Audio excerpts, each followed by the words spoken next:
और आप यहाँ प्रोग्राम में इस बच्चों के लिए जो नसीहत दी उसके बारे में आप क्या जी कहोगे? माशाल्लाह शेखुल इस्लाम ट्रस्ट की तरफ से मुझे बुलाया गया है और माशाल्लाह बहुत अच्छा लगा। यहाँ मुस्लिम बच्चों के लिए प्राइज़ डिस्ट्रीब्यूशन रखा है। वो बच्चे जिन्होंने साल भर मेहनत करके बहुत अच्छी कामयाबी हासिल की है उनको प्राइज़ मिलने का मौका मिला।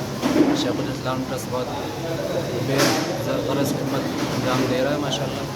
बच्चों से बात करके फैमिली से मुखातिब होकर के अच्छा लगा। अल्लाह मज़ीद मुस्तक़बिल में बच्चों की कामयाबी के रास्ते खोल दे और ट्रस्ट को और हौसला अफजाई की हिम्मत दे और हम इनकी मदद करें।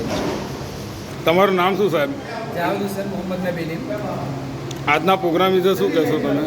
આજનો પ્રોગ્રામ શેખુલ ઇસ્લામ ટ્રસ્ટ ઉમરેઠ સંચાલિત હતો અને અમે દર વર્ષે મુસ્લિમ વિદ્યાર્થીઓના ઉત્સાહ માટે એ ભવિષ્યમાં ઉજ્જવળ કારકિર્દી બનાવવા માટે એમને 10, 12 અને ગ્રેજ્યુએશનમાં દર વર્ષે જે ઉત્તીર્ણ થાય છે એમને ઇનામ વિતરણ આપીએ છીએ અને એમના માટે મોટિવેશન માટે અમારા પ્રમુખ શ્રી ડૉક્ટર મુસ્તાક વોરા સાહેબ અવારનવાર આવા પ્રોગ્રામ આયોજિત કરે છે।